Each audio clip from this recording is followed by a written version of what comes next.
Next to Pakistan, where an upsurge in violence may have roots in schools and the media. Margaret Warner has the story. Across Pakistan, life is often interrupted by terrorist attacks and sectarian violence. Last year alone, there were more than 600 bomb blasts.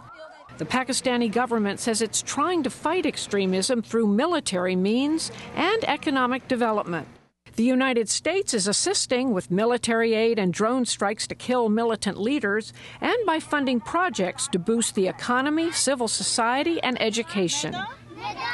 Recently, 12 Pakistani civic leaders, all women, came to Washington to meet with U.S. officials.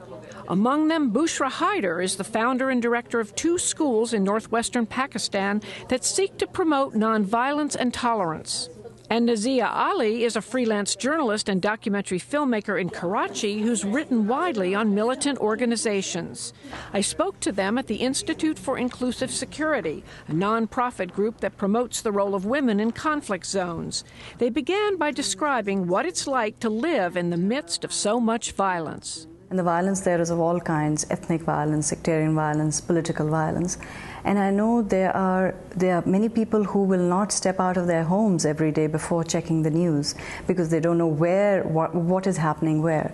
So it impacts our lives in a very, very profound way on a daily level. Imagine you meet a person in the morning and the news you get in the afternoon is that he's no more. So of course it's fearful, it's very uncertain, the situation. But still we are hanging on. Well, I want to ask you both, you both are doing very interesting, different things. From where you sit and from what you do, what do you think is fueling this violence? Actually, there isn't one reason. There are many, but we can say that it's the way the curriculum is designed, it's the way the students are taught, and it's the wrong picture of, or the misinterpretation of the Islamic concepts. Can you give me some examples about the curriculum? You mean the textbooks? Yes, the textbooks, they are like biased towards other religions. They have content which is derogatory towards other religions. And so it's derogatory of non-Islam. Yes. So, and other religions are not even talked about in a positive way. So it's kind of giving intolerant or conveying intolerant teachings to the students. But how does that lead actually to violence? Because children are becoming, like at a young age, when they start thinking or they start reading about only wars that have been fought in Islam, and they are not talking about the peace, the love, the tolerance that the Holy Prophet, peace be upon him, showed in his own life. So naturally, when they are only hearing about people from other religions in a negative way, they are becoming more intolerant, they are becoming more aggressive towards the other groups and other religions. So who's providing these textbooks? Where do they come from? They're provided by the government to the government schools, but they are written according to certain government policies, and the private schools have to use the same books also. And Nazia Ali, what about in the world you live, media? Well, I think the media certainly does have a role to play in fueling an atmosphere that does lead to extremism. You know, the industry, the media industry, it's a very youthful industry. You have a lot of very, very young journalists. The average age of the journalist today is 23. 10 years ago, it was 40 plus. So I think that has a major role to play in how news is disseminated. Like channels, for instance, if there's a bomb blast or there's a terrorist incident, channels tend to, instead of getting their own facts and verifying them, they look at what other channels are saying, and if another channel has got casualty figures that are way higher, they'll go with that simply because it's, you know, it's more dramatic. Don't the editors provide any kind of professional or moderating influence?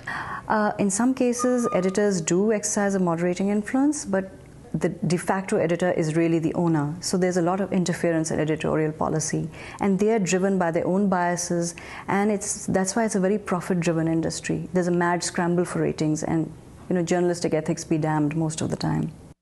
What are you doing specifically to try to combat radicalization, say in the school that you run? We started having these bomb blasts on a daily basis, so naturally my children were affected.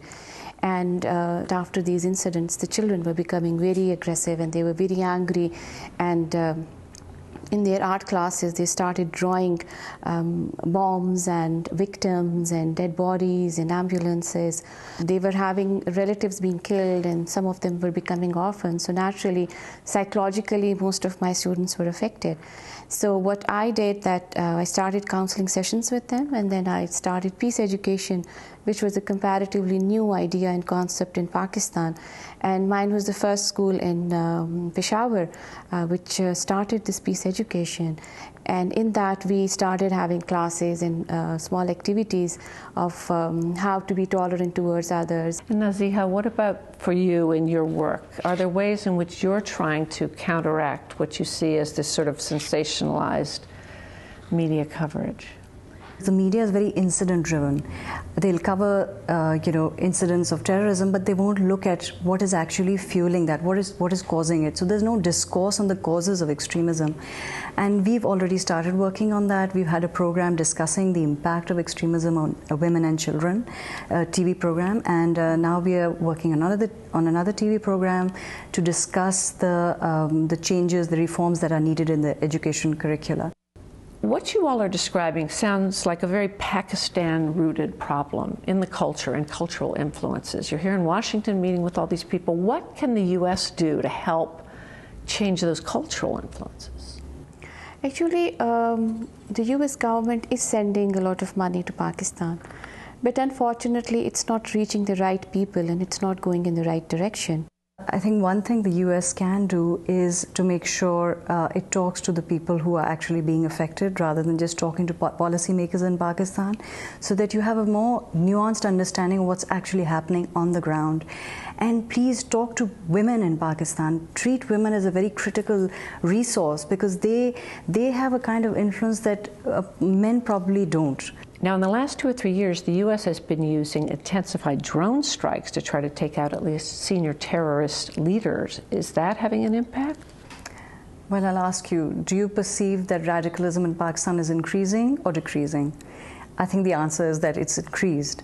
So I would say that the strategy isn't working. There's a hospital in front of my school, and I usually take my students there to visit the wounded.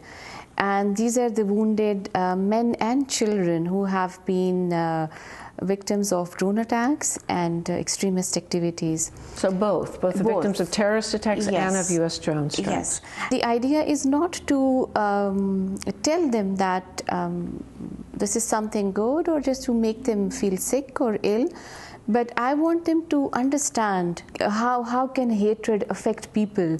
And when they come back to the school, they discuss what they have seen in the hospitals, and that is like they then decide they don't want to be hit by these drones or these extremist bomb blasts. They want to have more peaceful attitude towards others. But bottom line, you both are saying that this continuing violence in Pakistan isn't going to change unless these cultural influences are changed. Is that right? Yes, you know what, the surprising thing and interesting thing is that even in Pakistan, there is no public discourse regarding extremism. We only discuss the effects, but we are not talking about or not addressing the root causes and how are we going to tackle these extremist activities. That's a very tall order to change these cultural influences, isn't it? It may be a tall order, I agree, but the underlying fact is that people in Pakistan want to live in peace. Well, Bushra Haider and Naziha Ali, thank you both for your very important work, and best of luck with it. Thank you. Thank you.